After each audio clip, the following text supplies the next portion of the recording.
이 제목으로 하나님 말씀 전하겠습니다. 마침내 2023년 신년 특별 새벽기도의 시간이 되었습니다. 코비드로 인해 3년 만에 갖게 된 특별 새벽기도회입니다. 그러니 제가 얼마나 이 시간을 기다렸겠습니까? 이 새벽에 하나님이 부어주실 특별한 은혜를 기대합니다. 3년치를 한꺼번에 부어주시길 소망합니다.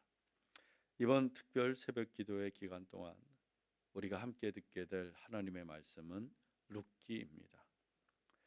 이 룻기는 사사기와 사무엘서 그 사이에 끼어 있는 성경입니다. 기드온, 입다, 산손 등과 같은 믿음의 영웅들이 기록된 21장 분량의 사사기, 또 사울, 다윗, 솔로몬 등 누구나 이름만 들어도 알 수 있는 이스라엘의 왕정 시대를 기록한 사무엘서는 55장에 이르는 방대한 분량입니다. 그 사이에 끼어 있는 룻기는 불과 4장밖에 되지 않은 아주 적은 분량의 성경입니다. 하지만 룻기가 차지하고 있는 성경에서의 위치는 결코 작지 않습니다. 사사기와 사무엘서 사이에 당당하게 낄 만큼 룻기의 메시지는 강력하고 대단합니다. 성경 66권 중에서 여자의 이름이 성경이 된 것은 단 2권뿐입니다. 룻기와 에스더. 그 중에서도 이방 여인의 이름이 성경의 제목이 된 것은 룻기가 유일합니다. 에스더는 베냐민 지파의 여인으로 바사 제국의 여왕까지 된 지체 높은 여인인데 반해서 룻은 유대인들이 멸시했던 모압 사람, 즉 이방 여인이었습니다. 그런데도 그녀의 이름이 당당히 성경이 된 것은 그 룻이라는 한 여인을 통해 전해주시는 하나님의 메시지가 그만큼 중요했기 때문입니다. 이 룻기의 주제는 히브리 말로 한 단어로 표현하면 헤세드입니다. 헤세드. 룻기가 마칠 때까지 여러분은 이 헤세드라는 단어를 잊어버리면 안 돼요. 가장 중요한 단어가 헤세드입니다. 이 헤세드의 뜻이 하나님의 인애, 하나님의 자비입니다. 이 어렵고 힘든 중에 하나님께서 베풀어 주신 헤세드, 즉 하나님의 인애와 자비가 룻기의 면면에 흐르고 있습니다. 영적으로 어두웠던 사사시대에 한 줄기 빛과도 같은 선물인 헤세드, 하나님의 인애와 자비의 메시지가 유다 베들레헴에서부터 시작되고 있습니다. 본문 1절입니다. 사사들이 치리하던 때에 그 땅에 흉년이 드니라. 유다 베들레헴의 한 사람이 그의 아내와 2 아들을 데리고 모압 지방에 가서 거류하는데, 룻기의 배경은 사사들이 치리하던 때, 곧 사사시대였습니다. 사사기와 동시대입니다. 사사시대의 이스라엘은 영적으로 어둡고 암울한 시대였습니다.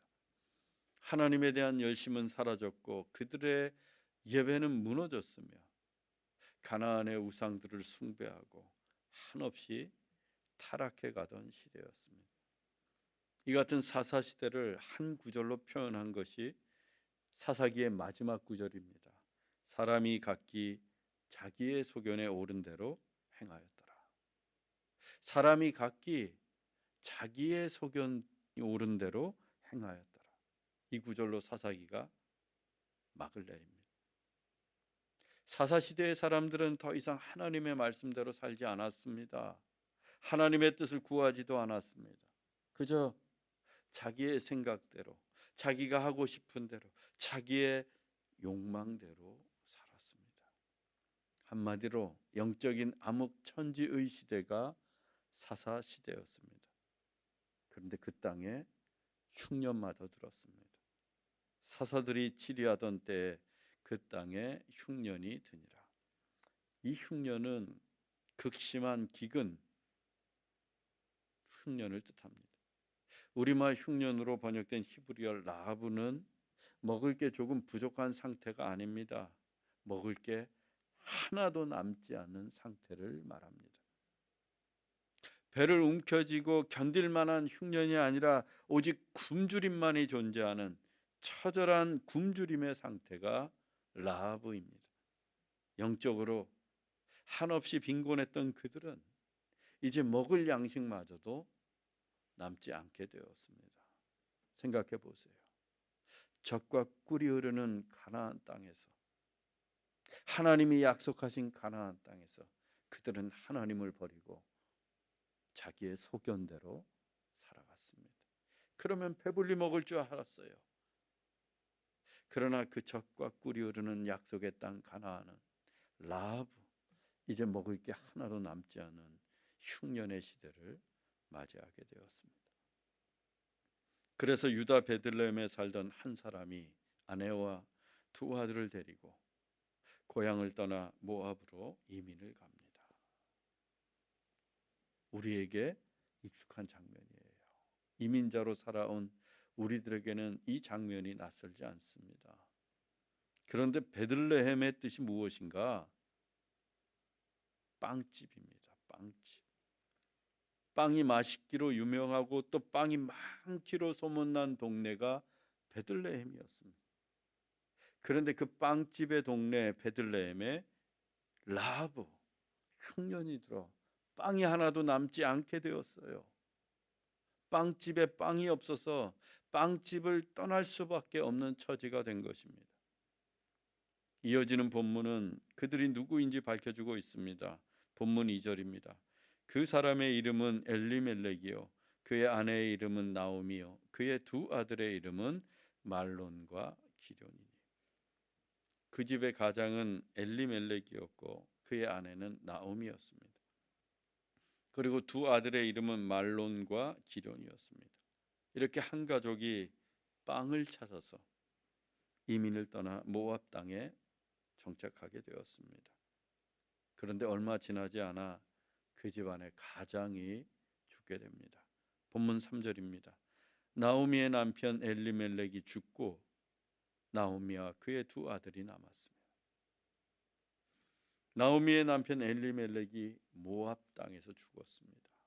나오미가 누구를 의지하고 이민을 왔겠어요? 그의 두 아들이 누구 손을 붙들고 모압 땅이라는 그 낯선 땅에 가서 살았겠습니까? 엘리멜렉. 나오미의 남편이자 두 아들의 아버지인 엘리멜렉이었습니다.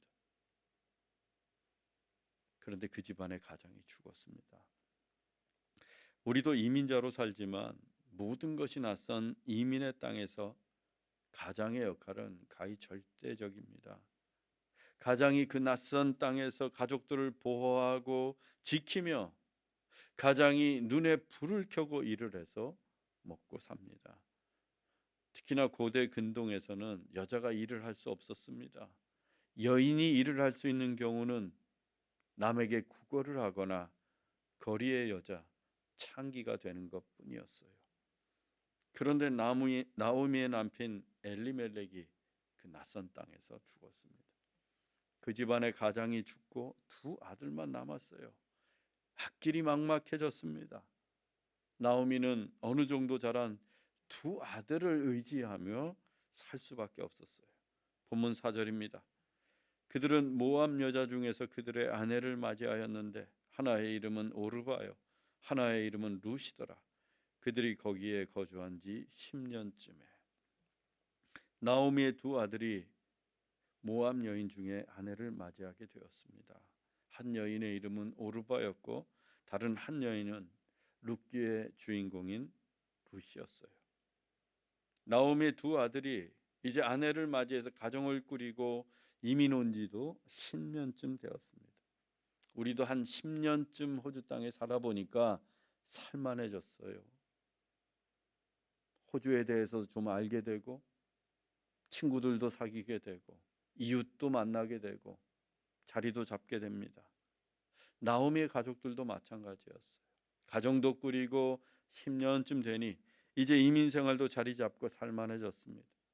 모든 것이 괜찮아 보였고 이제는 앞으로 가문을 이어갈 나오미의 손주를 기다리면서 안정적인 이민 생활을 하고 있었습니다. 그런데 어느 날 청천벽력 같은 일이 벌어졌습니다. 본문 5절입니다. 말론과 기럨 두 사람이 다 죽고 그 여인은 두 아들과 남편의 뒤에 남았더라. 나오미의 두 아들 말론과 기럨 두 사람이 다 죽었습니다. 하나도 아니고 두 아들이 다 죽었어요. 어떻게 이런 일이 있을 수가 있겠습니까? 두 아들 덕분에 살만해졌는데 두 아들을 한꺼번에 잃었습니다. 부모를 잃은 사람을 고아라고 부르고 남편을 잃은 여인을 과부라고 하고 아내를 잃은 사내를 홀압이라고 부릅니다. 하지만 자식을 잃은 부모나 어미에게는 부르는 호칭이 없습니다. 한국말로도 없고 영어로도 없습니다. 그 슬픔이 너무나 크고 비참하기 때문에 그 같은 일이 벌어지는 것을 상상조차 하기 두려웠기 때문입니다. 그래서 그 단어를 만들지도 않았어요. 그런데 나오미가 그 참혹한 일을 당한 것입니다. 졸지에 두 아들을 잃었습니다. 억장이 무너지고 하늘이 무너지는 큰 슬픔과 상실감이 그녀를 짓눌러 옵니다. 남편을 잃고서 겨우 마음을 추스리며 그 낯선 땅에서 두 아들을 의지해 살고 있던 나오미였는데 우리로서는 그녀의 아픔이 얼마나 컸을지 가늠하기조차 어렵습니다. 이제 나오미에게는 현실적으로 의지할 사람이 하나도 남지 않게 되었습니다. 그녀도 다 늙은 노인이 되었고 그녀에게 남은 것은 남편을 잃은 두 며느리뿐이었습니다. 덩그러니 3명의 과부만 남았습니다. 이 얼마나 허망한 일입니까? 그런데 아들은 잃은 슬픔과 함께 더 무겁고 어려운 현실의 무게가 그녀를 짓눌러 오고 있습니다. 그녀의 꿈과 희망은 다 사라지고 라브 남은 것이 없었습니다. 오늘의 본문은 사사시대의 상황을 여실히 보여주고 있습니다.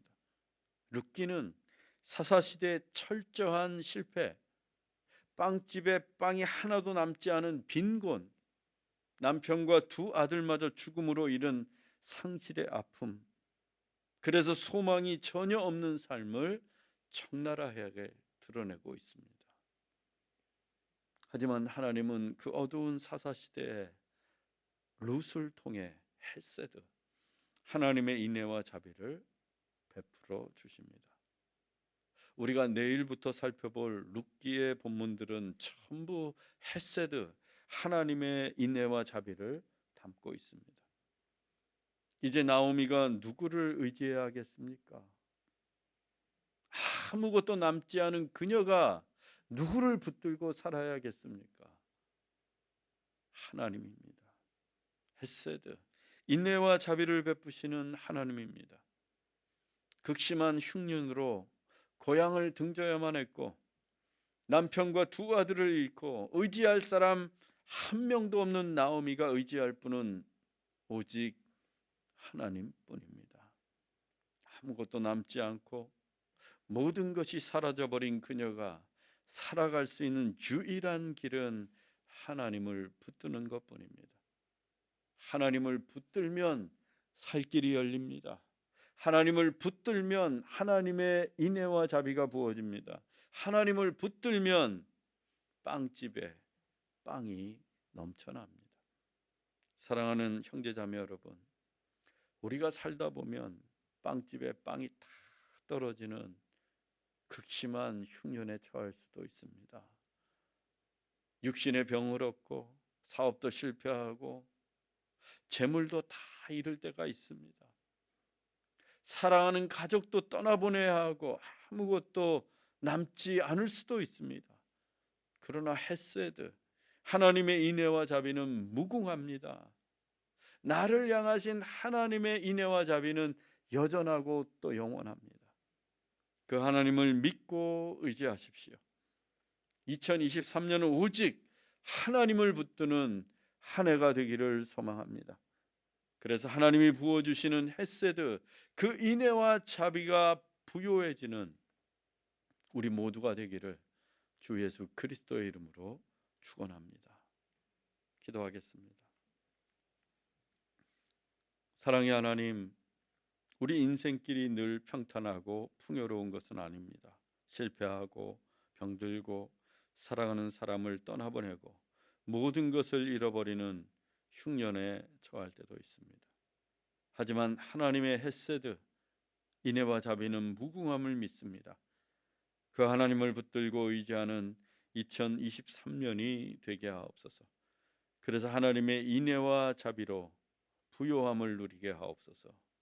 길이요 진리요 생명이신 예수 그리스도의 이름으로 기도하옵나이다. 아멘.